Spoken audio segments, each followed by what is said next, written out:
Terus Cukup. kok agak direkam, Pak?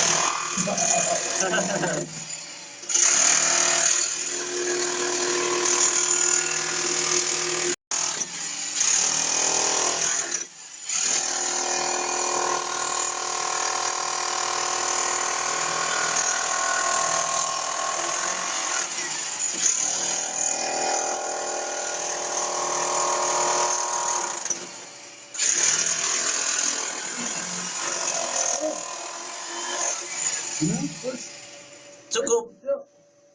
kok agak direkam, Pak?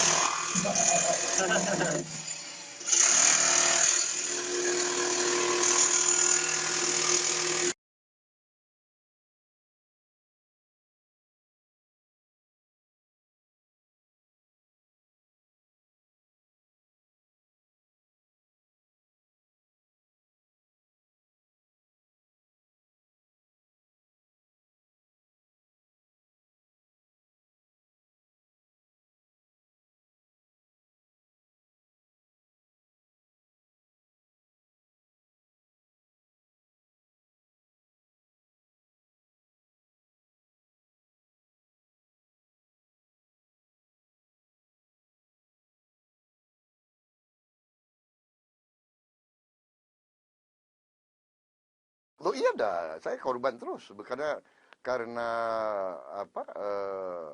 Kan tidak benar. Dan kita punya data, kita punya bukti. Saya bahkan ada di luar ini dua ahli matematik, dua ahli statistik yang bisa menjelaskan bagaimana manipulasi itu terjadi. Dan mereka siap untuk nanti laporan ke Bawaslu, laporan ke kalau perlu juga muncul di Metro TV, di TV mereka sendiri, ya kan? Jadi ini tidak boleh ya, pakar-pakar seolah-olah menamakan dirinya pakar, kemudian dia berdiri di depan jutaan rakyat Indonesia dan dia bohong. Itu kan namanya apa ya? Itu namanya penipuan, ya. Fraud, nggak boleh. Kita masih menunggu hasil resmi KPU, Pak. Dan seperti Bapak juga dalam pernyataannya menyatakan bahwa pemilihan ini berlangsung dengan baik, lancar, dan aman. Yeah. Dan apakah itu berarti akan juga tetap terbuka dari kubu Bapak seandainya nanti untuk melakukan gugatan-gugatan setelah hasil resmi KPU? Saya katakan semua indikasi real count sampai sekarang menunjukkan bahwa saya leading, saya menang gitu loh.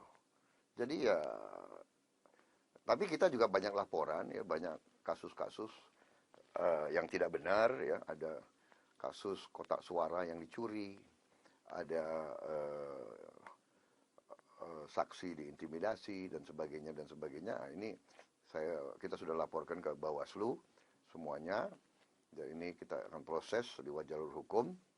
Jadi ya kita sangat confident kok kita berada di pihak yang benar ya.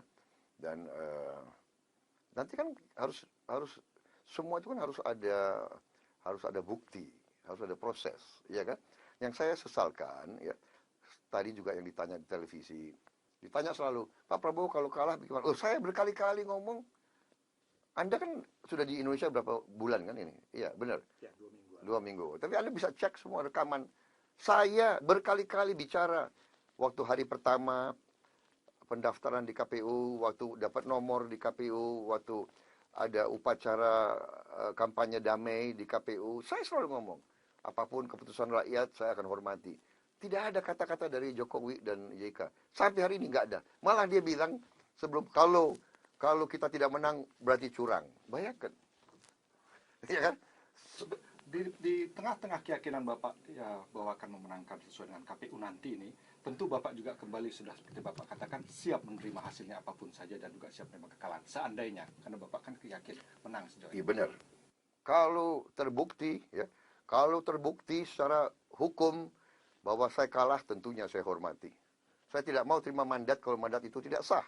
Tapi sebaliknya, kalau ada rekayasa untuk tidak menghormati bukti-bukti hukum, ya itu saya juga tidak akan terima. Sejauh ini kedua kubu itu diharapkan oleh baik pemimpin negara maupun masyarakat untuk menenangkan pendukung masing-masing. Saya kira di kubu Bapak tidak ada masalah untuk menyatakan supaya tenang menanti, Pak. Oh, saya selalu mengatakan itu. Tapi kami yang selalu diserang. TV yang mendukung kami diserang. Dikepung, dirusak-rusak, dicoret-coret. diancam, ya kan? Perusahaan survei yang mengatakan kita yang menang tadi malam di bom Molotov, ya kan? Jadi yang deklarasi menang pertama siapa? Kita sebetulnya terpaksa karena ya daripada opini terbentuk, ya kan? Pemilihan presiden kali ini diwarnai dengan polarisasi masyarakat yang cukup tajam, Pak, ya, disebutkan pengamat. Bagaimana Bapak melihatnya setelah nanti KPU mengumumkan hasilnya? Apakah Bapak melihat masih mungkin terjadi rekonsiliasi atau itu hanya bagian dari proses demokrasi yang otomatis nanti orang akan kembali lagi ke kehidupan sehari-hari? Saya kira ini tergantung pemimpin, ya. Tergantung pemimpinnya. Kalau pemimpinnya arif, tunduk kepada proses demokrasi, tunduk kepada kebenaran, ya saya kira tidak ada masalah, ya. Tapi kalau pemimpin kita tidak arif, ya saya tidak tahu.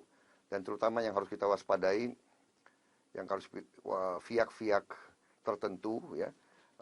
Saya mencium adanya beberapa negara asing yang selalu ingin Indonesia dalam keadaan tidak rukun, tidak aman, tidak tertib. Itu yang saya mencium.